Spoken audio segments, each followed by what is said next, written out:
How's it going, guys? Welcome to Footy Geeks, the channel where we talk about all things football.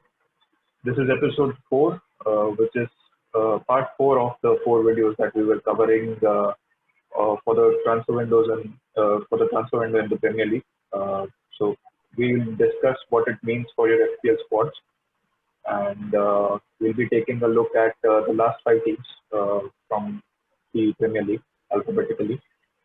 If you enjoy our videos, please support us by smashing the like, share, and subscribe buttons. Without wasting any more time, we'll just move on to the transfer roundup. So today, the first team we talk about is Southampton, and so Southampton have bought the likes of Kyle Walker-Peters, Theo Walcott, who returned to his boyhood club. Walker-Peters has slotted straight into the starting lineup at right back. It remains to be seen whether his move would be successful because he wanted some game time. Theo Walcott is back to his boyhood club, like I said, and he had fallen down the pecking order at Everton, so he'll be looking for a fresh start. Those were the major ends, I would say. Apart from the ends, I would say the picks. I think we would recommend Danny Ings because in terms of I would say a medium price striker is a good option because he did have a good season last time and he started this season quite well as well. He's also on penalty duty, so that adds to his scoring appeal. Apart from that, I would say there are some cheap options like in midfield, Oriol Romeo or Armstrong, but I think the best of the lot in terms of the picks for now would definitely be Danny. I think apart from that, only decent option is McCarthy. Yeah. But we have to see how they progress defensively. Because he saves shots, but I don't think they are keeping that many clean sheets. Although they have improved in last 2 fixtures, but I don't see them maintaining their defensive solidity for long. So for now, I would say only Ings is the better option to have, depending upon the fixtures. I think 8.5 for Ings and Jimenez gives you good option to rotate in between them.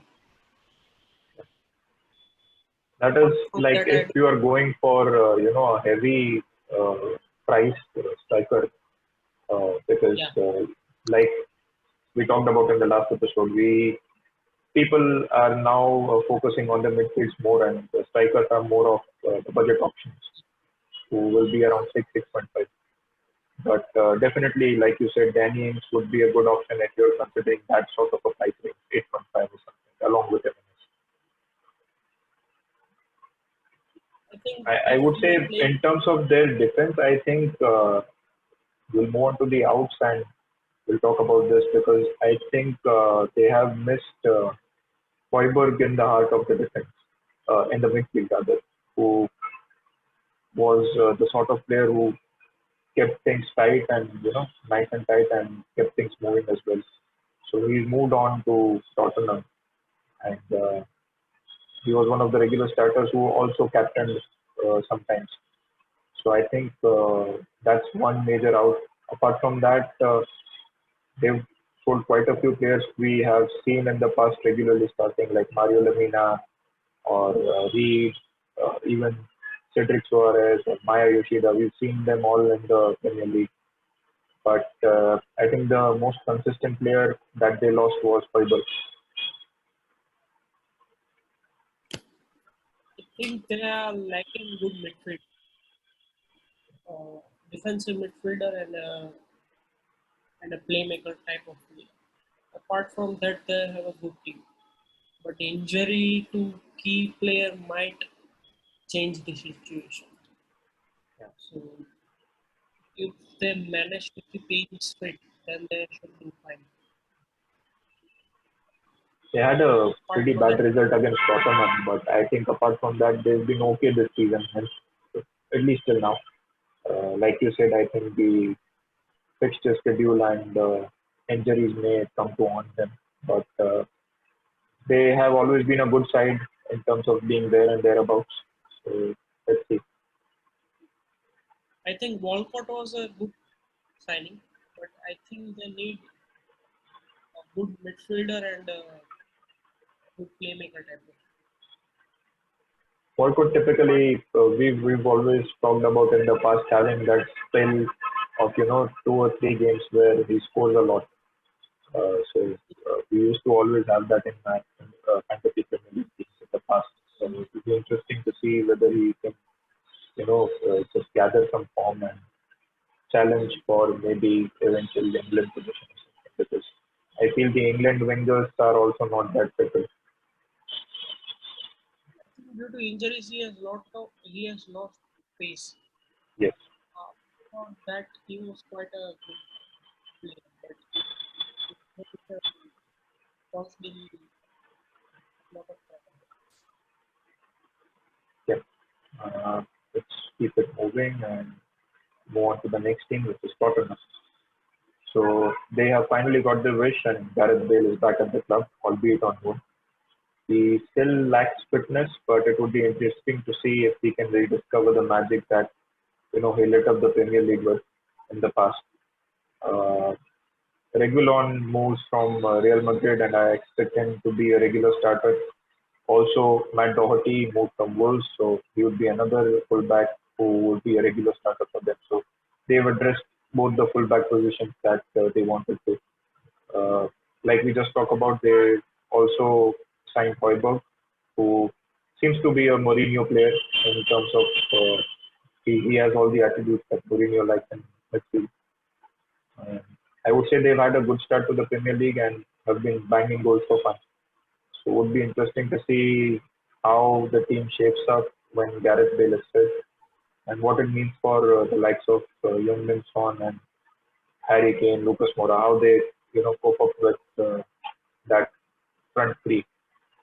So I think they have just signed Joe Rodell from that Swansea yes, today.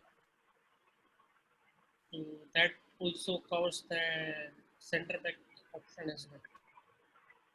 So I think this is Jose's second season. So as usual, it should be a good one. Go by uh, history, then Mourinho finished his his second season on the strongest. So I think I think he has there's fiddled around somewhat with the centre back option till now. yes, I don't think he trusts Simon Alderweireld together. So what he has done is he has shifted Dyer back to defense. They should have a good season. They have addressed almost all areas, and if this guy from Swansea centre back turns out to be good, then I think they should be having a good season. Maybe even challenge for a trophy. I mean, a League Cup or a FA Cup, because I think Not they. the Premier League. You were very specific. I don't think they are good enough for Premier League because they have a good starting XI, but not the title challenging squad. So I would say they have a good starting XI, similar for Everton as well. So I think these two clubs who are looking for trophies, I think they would target FA Cup and League Cup. So I think Mourinho would target League Cup or FA Cup, or and a top four finish. I think he would at least get them that. There were rumors Well, that if they do not win a trophy this year, you may finally see Harry Kane leave the club. it is quite possible because he is not getting any younger. So there are chances that he would leave the club, but I don't see him going anywhere apart from United. And I don't see United forking out 70, 80 million for him. We've just seen the Jadon Sancho saga, so if that is So the yeah, case, does not look so promising for them. and Levy does not sell for cheap. Tough negotiator. So tough negotiation. So I don't see them. Means I don't see Kane leaving the club, but you never know. Even maybe Madrid or uh, outside means outside England, he might go. It is quite possible. Let's see. I think we should move on to the outs. So, in terms of the outs, the major one in terms of the starting 11, I would say was Jan Vertonghen because he was someone who did start for Tottenham like almost every match. But he was deemed surplus with Sanchez and Dyer being the preferred options recently. His centre back partner, Alderweireld, has also been out of favour, so we'll have to see his situation in the club. Apart from that, Ryan Sessegnon was quite highly rated. He's gone out for loan to Hoffenheim, so we'll be looking for some much needed game time. That's about it for Tottenham out. Moving on to West Brom, so another promoted side. Uh, the front three are basically all new signings, but you've seen the likes of Pereira play for them in the past, Yangana, Robinson. That's the front three that they're rocking with right now. Uh, they've all been confirmed for this season. So they did go ahead 3-0 against Chelsea, but Chelsea somehow came back to level it. But it might have been a great moral booster for them. So they do seem to lack quality in certain areas of the field, but like Diangana and Pereira, I think are pretty good in terms of their forward attacking players. But I don't see them staying up because the teams above them are Much too better. good. Too good. I can't say too good, but they have much better quality, Yeah. as you said. So I don't see them being in the stay in the Premier League next season unless the players they have some guy outperforms in the Yeah. Premier League. So they have good players, but I don't see them genuine goal scorers or a good defensive side. So Like I see them going. the four of the back three are Arsenal rejects. So if you need any indication of how the defense is, so Sami Ajay, Kyle Bartley, and Kieran Gibbs are But all Hartley extra. was not good for Swansea, but he's somehow starting here. Yeah. So That just understand. proves the context that we are talking about in terms of the quality lacking. Hmm. So But in I terms think of this guy, I forgot this manager's name. This Bilic. Bilic. Seven Village manager, Yeah, so Bilic was actually good at West Ham. I don't know how he's managing this squad. Since he made good signings during his West Ham time. So I don't know why he's not replicating the same here. Maybe the board and the yeah, other things.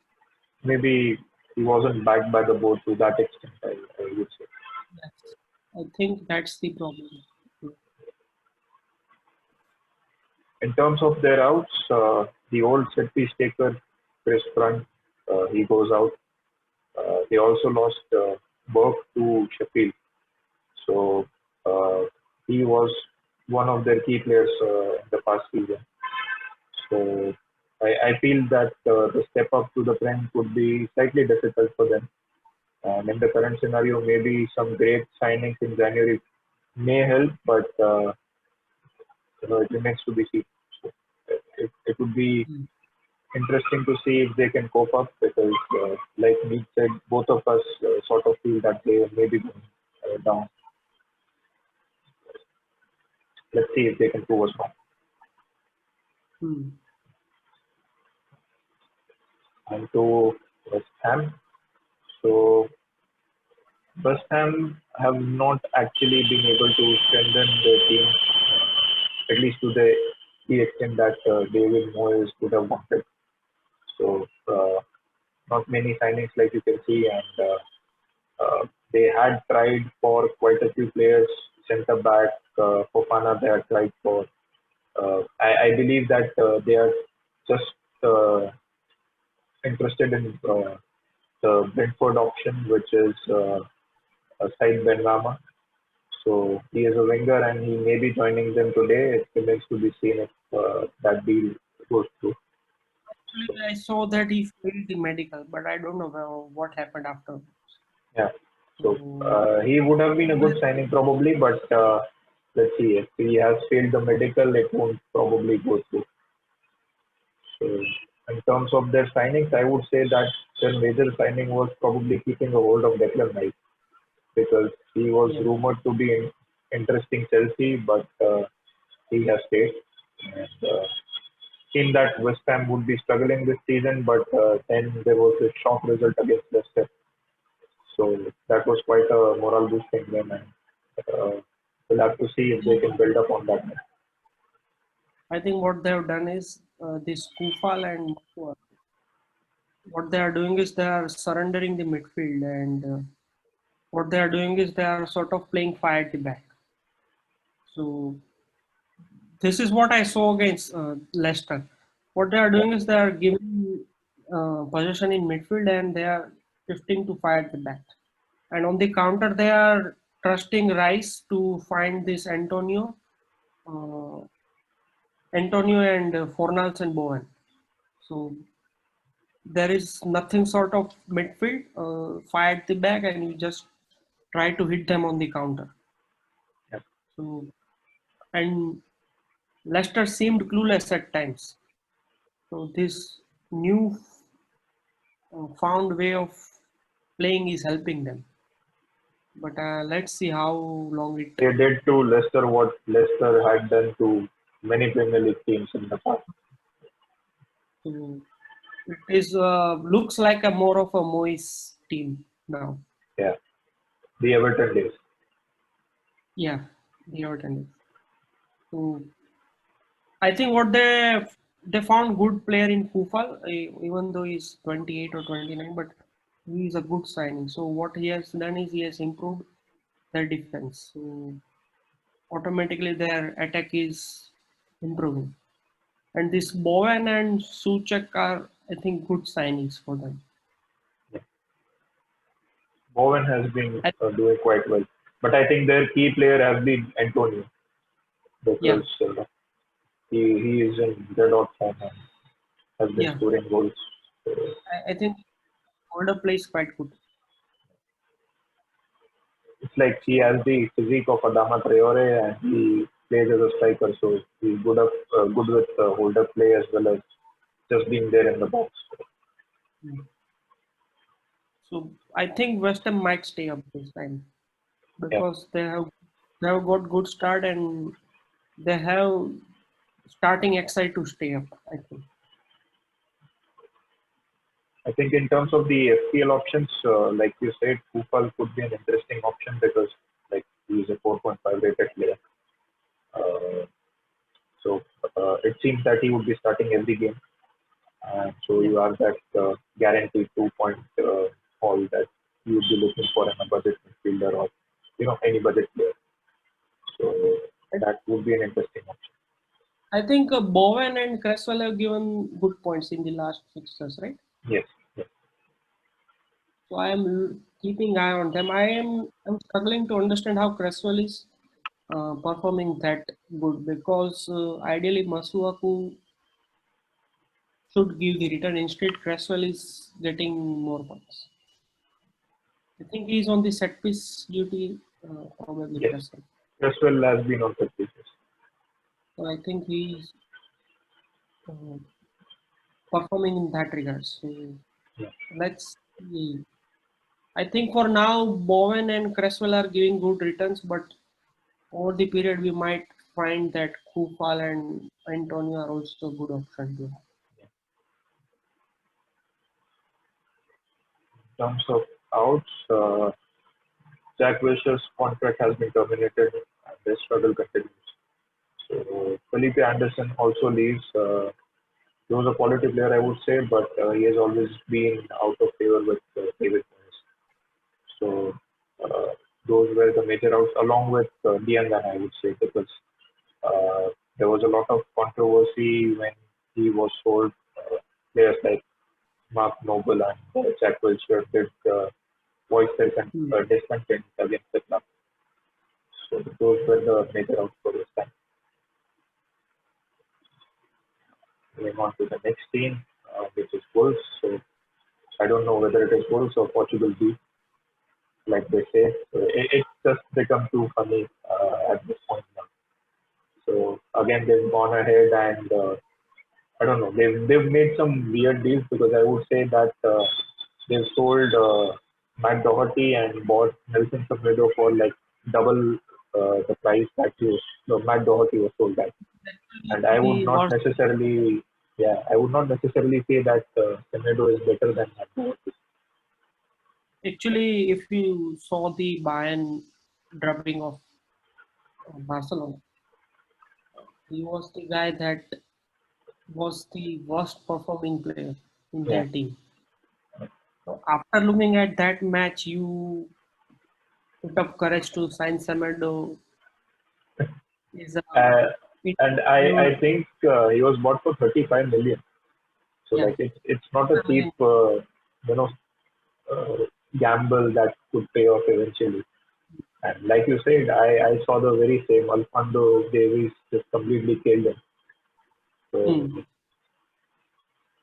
that was an interesting signing. I would say I don't know how he would fit in.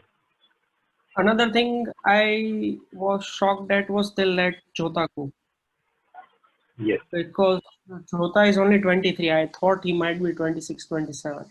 But when I actually looked at his age, he was only 23. And I was shocked that he's such a good player who scores 15, 16 goals for them. So they let a genuine 15 goal scoring player leave. And maybe they thought of replacing his goals with Neto and Foden's combined together. but I don't know what the thought process was. but if you look at the initial 4 or 5 matches, they are not having the same impact as him. And this has also impacted Jimenez. He is also not scoring as consistently as he was in the last season. Another thing is they are not playing Traore now. The So big I think absentee from this squad that you see on the screen is Adama Traore. So so. I think he had 8 assists to Jimenez last season, probably yeah, 6 or 8.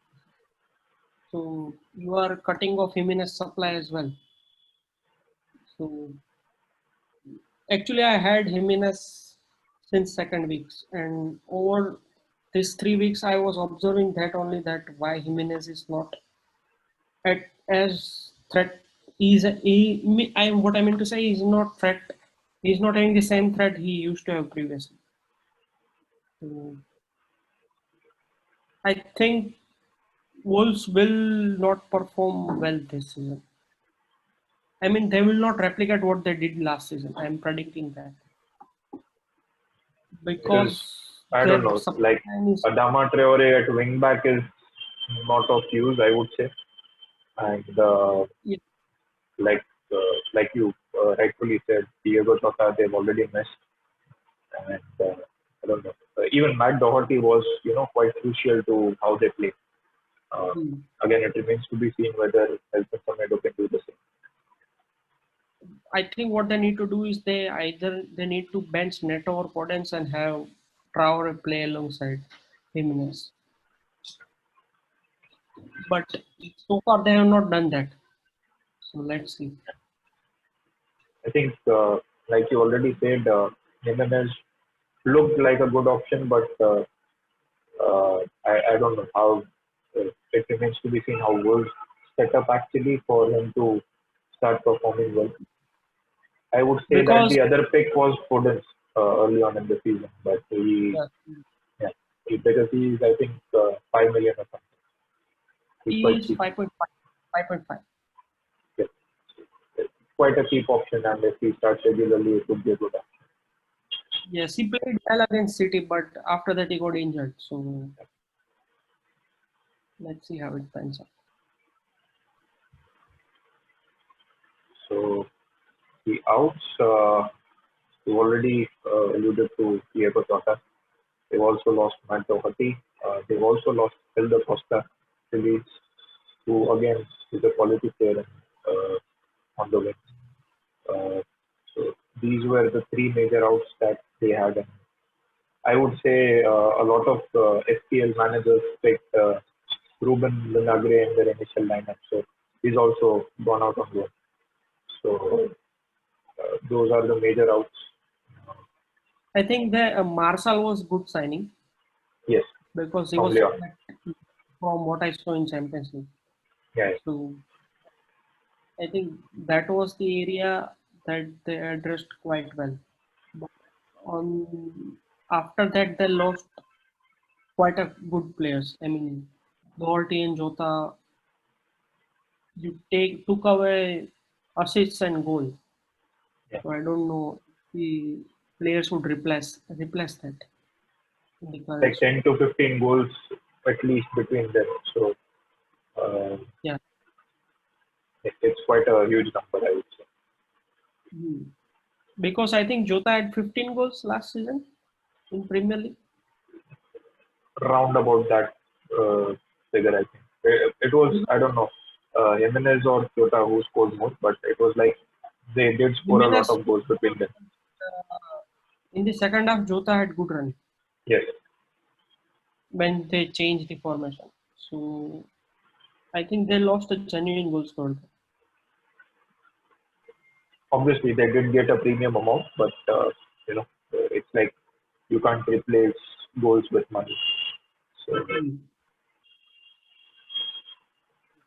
yeah, that's it from Wolves as well. With that, we come to an end for our FPL roundup along with the transfers.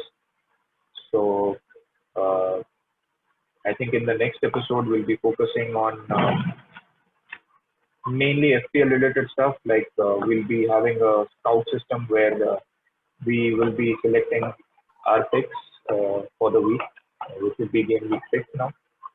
And we'll have to see how our picks work out against, say, our original teams, because we'll also be sharing insight from our original teams. Yeah. So I think this was a good way of starting our channel. I think after transfer rounded, we can have a good look at the FPL scout selection, and we will pick a team, and we will see week by week how it pans out. So I think all good for now. Yeah.